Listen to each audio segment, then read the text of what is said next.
आज India first network के platform पर खुद हमारे साथ उपस्थित हैं माननीय प्रहलाद गुंजल जी। जी हाँ, ये कोटा बूंदी लोकसभा क्षेत्र से उम्मीदवार रहे हैं, पूर्व विधायक रहे हैं और हाड़ौती की जनता इनको बब्बर शेर के नाम से जानती है। तो चलिए आज इनसे पॉलिटिकल गुफ्तगू करते हैं और वर्तमान मुद्दों के ऊपर चर्चा करते हैं। सर नमस्कार, सर कैसे हैं आप? ठीक हूँ। सर मैं आपसे ये जानना चाहूँगा कि कल सवाई माधोपुर जिले की सभागार बैठक हुई थी।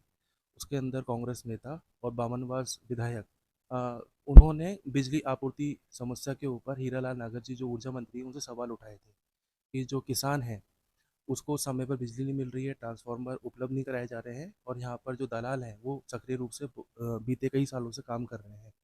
तो मंत्री जी ने उनको कहा कि ये तो आपकी सरकार की ही देन है, कांग्रेस सरकार की ही देन है और जब तक आपके पास तथ्य नहीं है, प्रूफ नहीं है, तो आप किसी के ऊपर आरोप नहीं लगा सकते हैं। इसके ऊपर आप क्या कहना चाहेंगे? 1 साल हो गए सरकार को।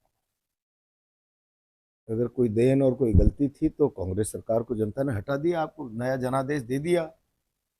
अब तो सारी जिम्मेदारी आपकी। आप ये कहकर 5 साल ही निकाल दोगे क्या? कांग्रेस की देन है, कांग्रेस की देन है। आप क्या कर रहे हैं? 2022 में किसानों की आमदनी दुगनी कर देंगे। पूरे हिंदुस्तान की किसानों के इमोशंस को, भावों को आसमान में पहुंचा दिया। और अब प्रधानमंत्री जी और बीजेपी के लोग हिसाब दो ना। या देश में आर्थिक तंगी के कारण, बदहाली के कारण किसानों की आत्महत्या की दर घटी है क्या? कोई जवाब नहीं। इनकी कथनी और करनी में समानता है। किसानों को फ्री फेस की बिजली देंगे, दिन में देंगे, पूरे टाइम देंगे। जाइए ना आप पूरे राजस्थान में, क्या यहीं चले जाइए आप हाड़ौती में, इटावा में जाइए, खातोली में जाइए, मांगरोल में जाइए, सांगोद में जाइए। खाद के लिए लाठियां बजा रही है पुलिस, लाइनों में लग रहे हैं किसान। जब चिड़िया चुग गई खेत फिर पछतावे क्या होता है? प्रॉपर समय फसल में खाद देने का निकल जाएगा, फसल की ग्रोथ ही नहीं बन जा पाएगी। उस समय अगर आप भंडार लगा देंगे प्रोडक्शन के, तो किसान किस काम का होगा भैया? आज पूरे राजस्थान का किसान सरकार की इस अव्यवस्था से त्रस्त है। सरकार के इस नकारापन के खिलाफ उसमें गुस्सा है। एक एक दो दो कट्टे के लिए उसको लाइनों में 4 बजे उठ के लाइन में लग रहा है, जीएसएस के सामने, किसी खाद की एजेंसी के सामने। अगर तमाशा है क्या भाई? मालिक है राज का।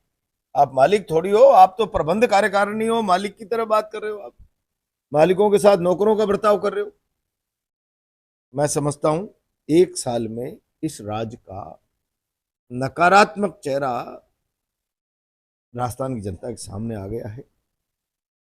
इससे बड़ी इस राज्य के लिए शर्मनाक बात कोई दूसरी नहीं हो सकती। सर आपने जो खाद की समस्या है उसके ऊपर आपने अभी विस्तार से बात करी। मैं आपसे ये जानना चाहूँगा कि जब कोई किसान खाद खरीदने जाता है तो जो सहकारिता समिति है वो उनके ऊपर ये प्रेशर डालती है कि आप 2 कट्टे खाद के साथ में एक बॉटल डीएपी की भी लो और उसकी कुल कीमत 250 रुपये होती है। किसान का ये कहना है कि हमें इसकी ज़रूरत ही नहीं है।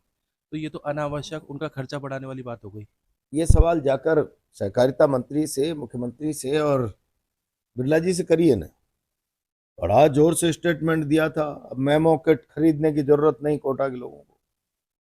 तो आप अपनी कही हुई बात की पालना तो कराओ यार। शासन में खाली गाड़ी घोड़े रुतबा दिखाकर लोगों को डराकर ताकतवर दिखना चाहते हो क्या?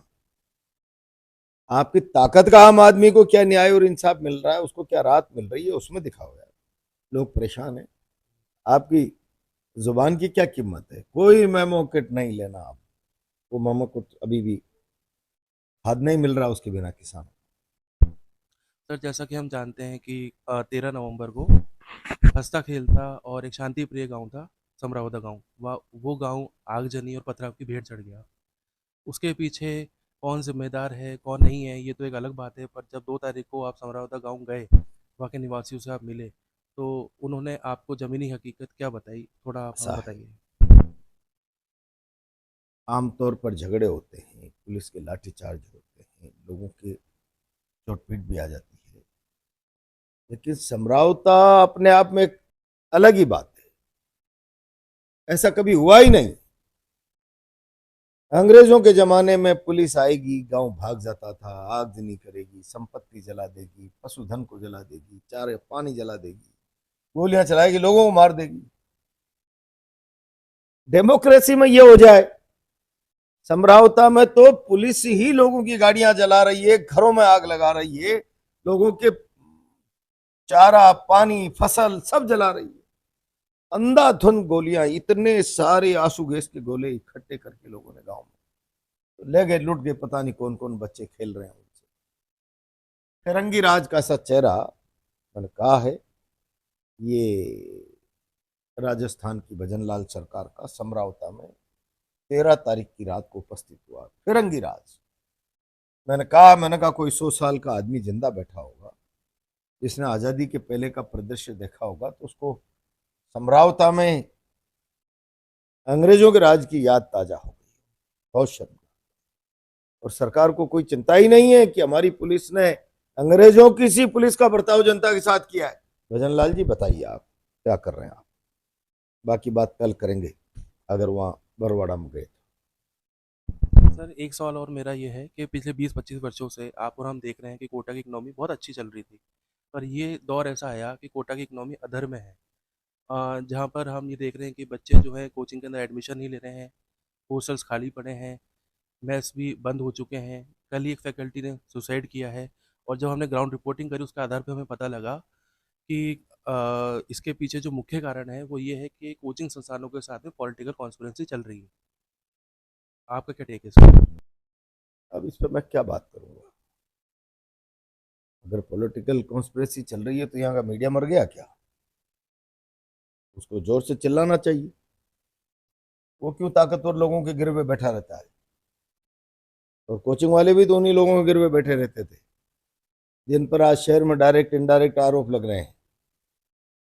और मैं इसमें दूसरी मेरी धारणा है बहुत स्पष्ट।